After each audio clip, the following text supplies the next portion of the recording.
Wa kullu raghibin fi syai'in talibun. Kullu khaifin li saben-saben wong sing wedi mingkul bin syai'in sanging perkara. Iku haribun mestine melayu minhu sanging syai'. Wong wedi mestine melayu sangka sing diwedeni. Misale faman mongko te sapane wong khofa iku wedi sapa man min adzabinari saking siksane neraka. Amila mongko mesti nglakoni sapa man amalan ing amal yuridu kang iso ngedono apa amal ing man min saking neraka.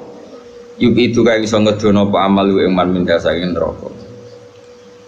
Wa kullu raghibin saben-saben wong sing seneng bisa ning dalam perkara iku talibun iku goleki utawa mara lahu maring se.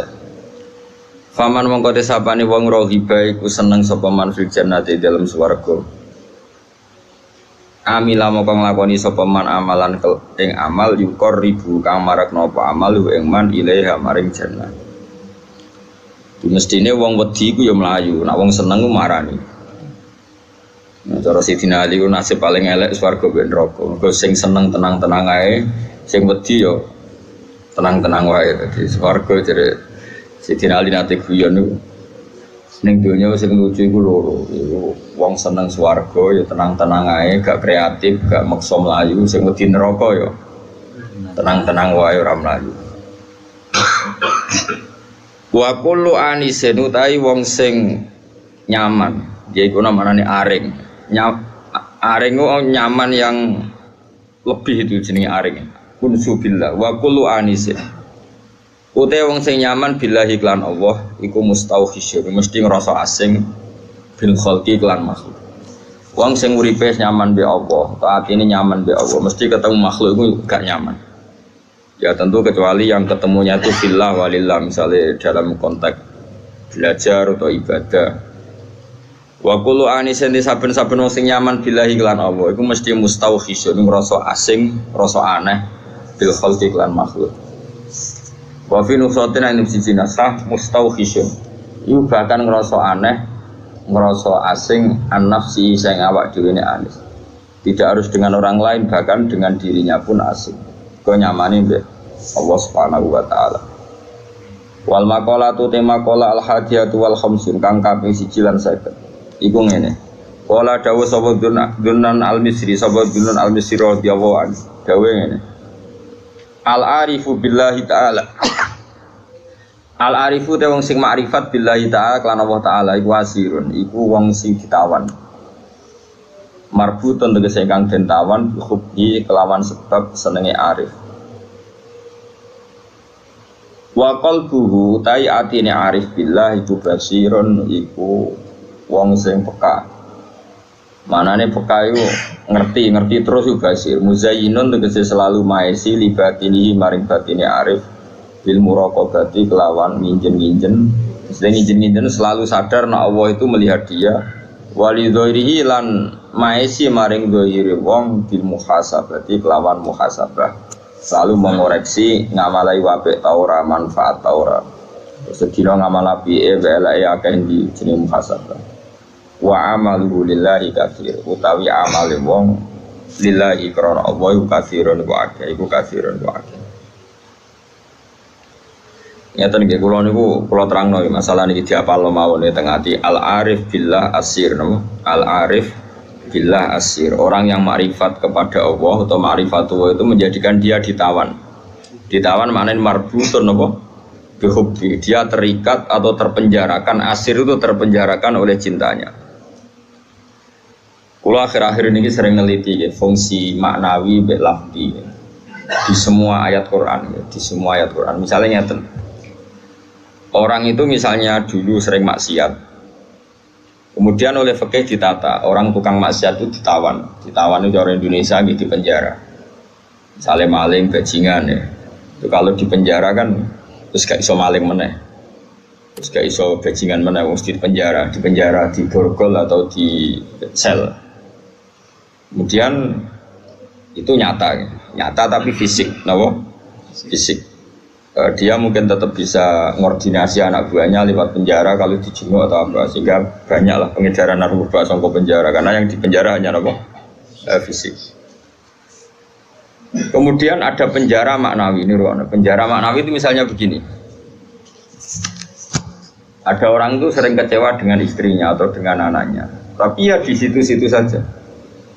Misalnya Mbak yang naruhan kata sekolah ya tetap di seputar naruhan saja. Kalau orang berduaan ya di sekitar berduaan saja.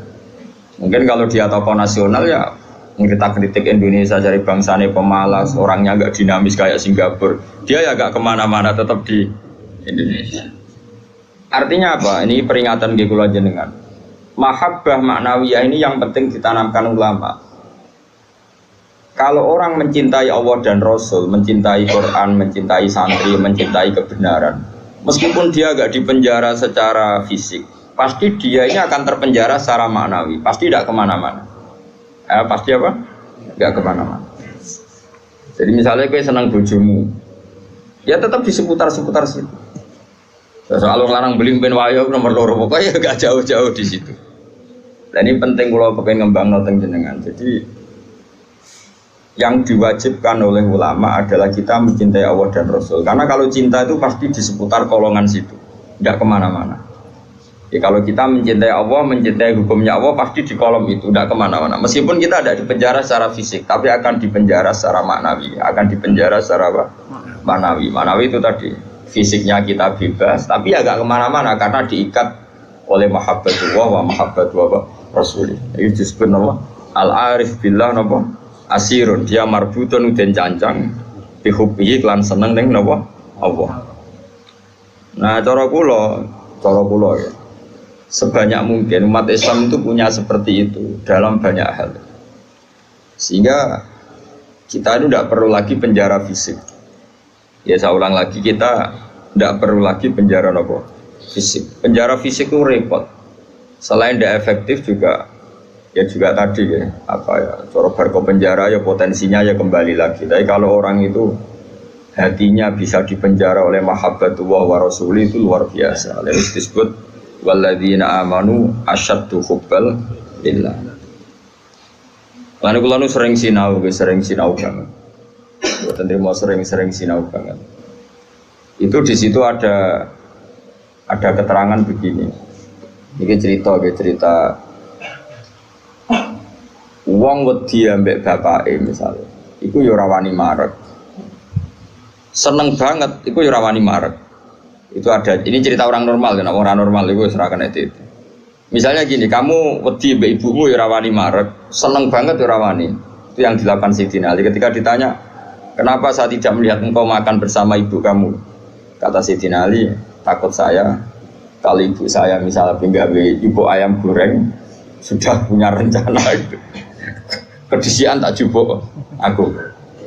Ya, nek weteng-weteng elek kan lah mangan bareng ibu kan.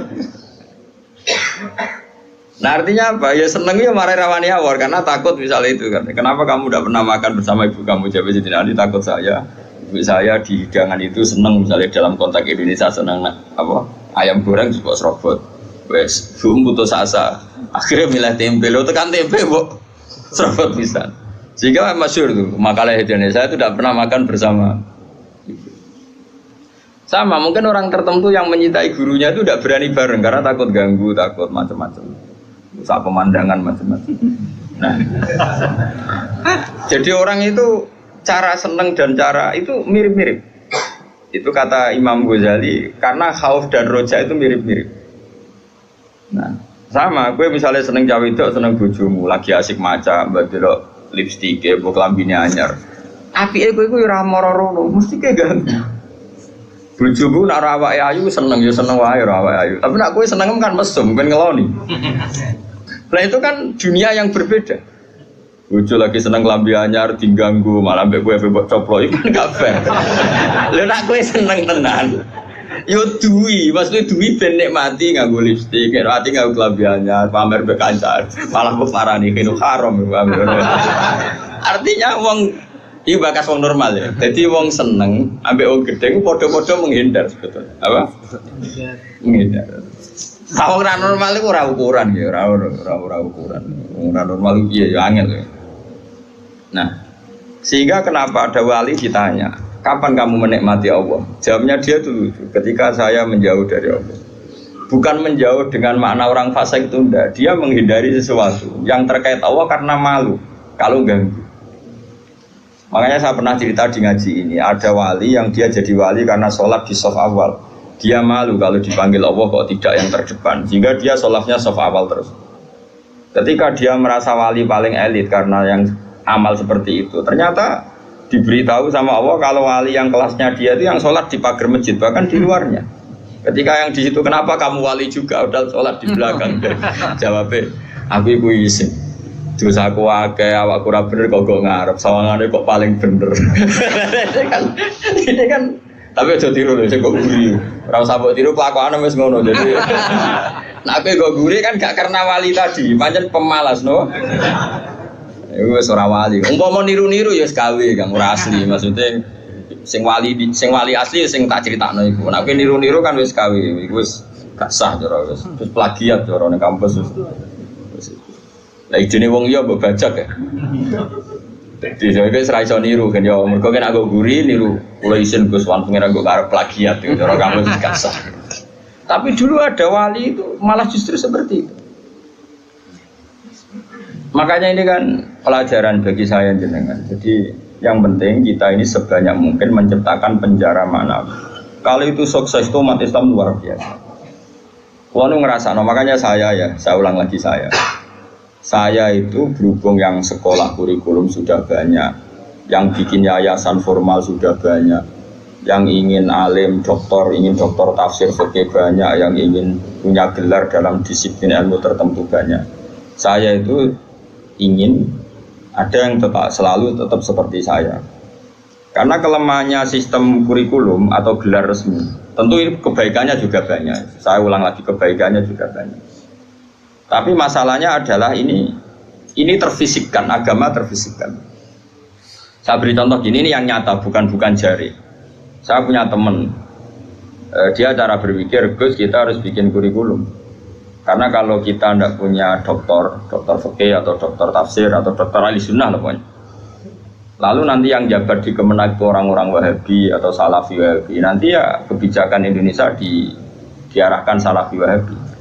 Jadi lama-lama kayak Wali Songo itu tidak dikatakan pusat sejarah tapi pusat kemusyrikan. Karena rombongan Wali Songo ini rombongan kemusyrikan.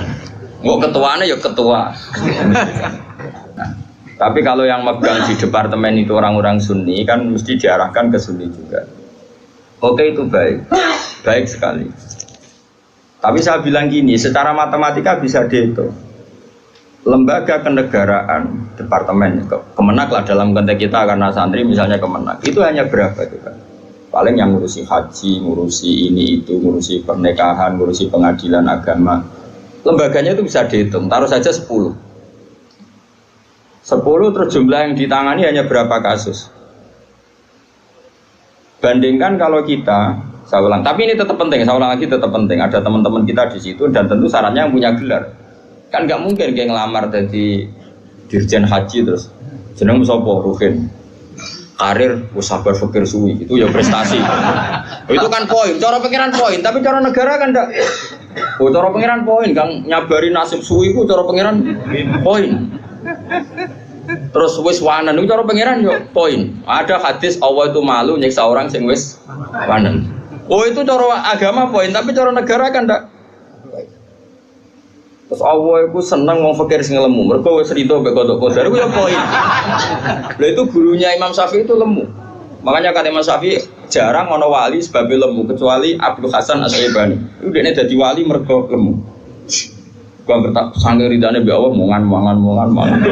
Ngertak kok mangan terus. Ora ana wong warak saka rahmate pangeran. Kowe mangan kok leren, berarti kowe nganggep ngakhiri rahmati Allah. Tapi nek ora iso leren ya jadi wali, jalur itu pun bisa jadi wali. Tapi ojo kawe loh, ini kan sekawe, orang-orang partner ini sekawe, yang berbariki wis kawe, wis plagiat, no? Tadi kau lah, niru-niru serau lah, gak keren, no? Terus sekarang kita hitung, ini nyata, ya. Dan saya sering ya berdebat seperti ini atau mikir seperti ini, karena saya ketemu berbagai pihak, ya tentu yang baik, yang punya mental ad-dinu an-nasiha, ya punya mental nasihat.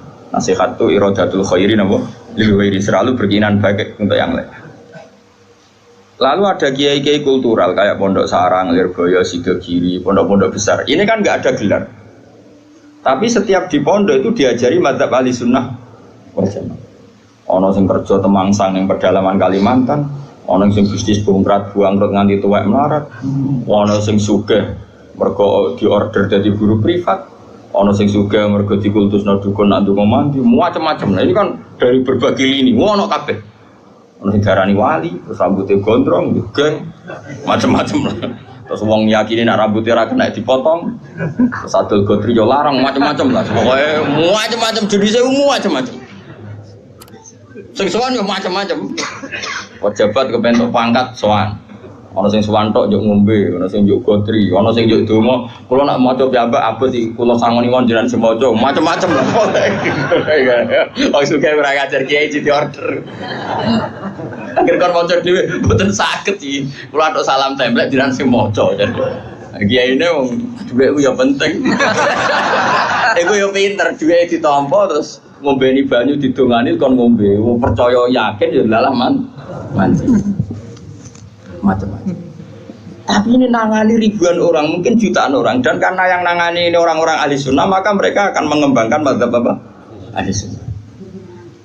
Subhanallah wa bihamdihi adada khalqihi wa ridha nafsihi wa zinata arsyihi wa midada kalimatihi. Subhanallah wa bihamdihi adada khalqihi wa ridha